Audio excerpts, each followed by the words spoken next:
and the statistical mechanics of life, of biology, as one does on an airplane. And if you're a professional physicist, you get used to the phenomenon where someone hears that you're a physicist and they would like to tell you their theory of the universe. This happens quite a bit. So I'm sitting there reading papers, the guy next to me looks over at my paper and he goes, "Oh yeah, I've read those papers." I'm like, "Oh no, okay." And he says, "In fact, I can tell you the purpose of life." I'm like, "All right, well, it's going to be a long flight. I might as well be polite, right?" And he says, "The purpose of life is to hydrogenate carbon dioxide." Which is not the answer I was expecting him to give. It turns out I was sitting next to Dr. Michael Russell of the Jet Propulsion Laboratory, one of the world's leading experts in the origin of life.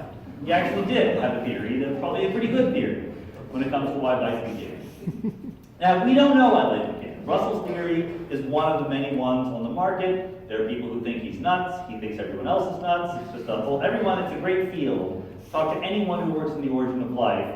They will say, "Yes, we're very close to figuring it all out, except all of my colleagues are completely nuts." The point is that we have theories that are reasonable and might be right. So here's Russell's theory. He says that in certain regions of the early Earth, soon after it formed, there were regions where the entropy was much lower than it could be. In particular, there's a lot of carbon dioxide, CO2, lying around, in water, okay?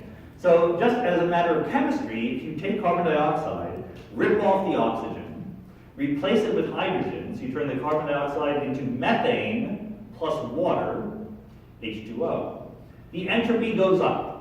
Okay, in some sense, the carbon dioxide wants to be turned into methane. It wants to be hydrogenated.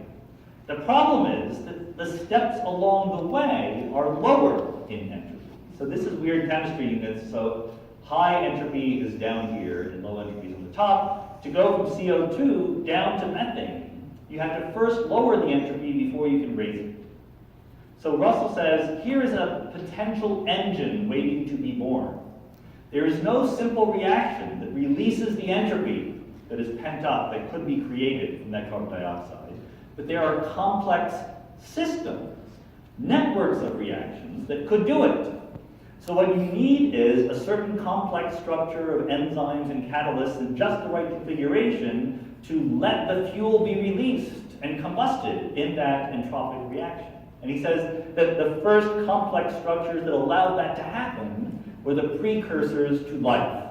This is what is called the metabolism first view of the origin of life, as opposed to the replication first point of view. Nobody knows which is true, but we're working on it. One of the benefits to Russell's point of view is that he said, if I'm right, he was trained as a geologist, he says, if I'm right, there are probably on the Earth today the same kinds of environments that I imagine this kind of process happening in. They would be underwater on the ocean floor, deep, warm, alkaline hydrothermal vents. So these had never been found. We had very, very hot hydrothermal vents. We said they can't be too hot or that would destroy the chemistry. They had to be pretty warm. Let's go look for them. No one listened to him. They didn't go look for them, but they found them by accident anyway. This is the Lost City Formation. It's on the bottom of the Atlantic Ocean. It's a warm, alkaline hydrothermal vent of exactly the kind that Russell predicted would be the kind of place where life could have started. Doesn't mean he's right about the origin of life, but it's how science works. You make predictions and you go from there. What it means is that the fact that entropy is increasing doesn't mean that it's weird that life formed.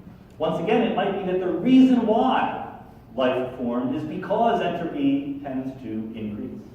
And once you get there, of course, our current existence as complex structures, as living beings that are moving and carrying on our day-to-day tasks of life, owes itself to the fact that entropy is still increasing.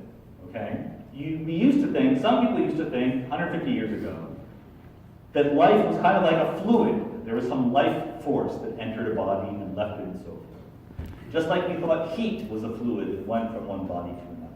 We later learned that heat is not a fluid.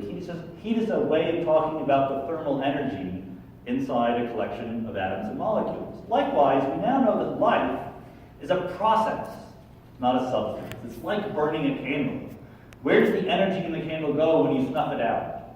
It doesn't go anywhere. It's still there. But the process has changed into something else.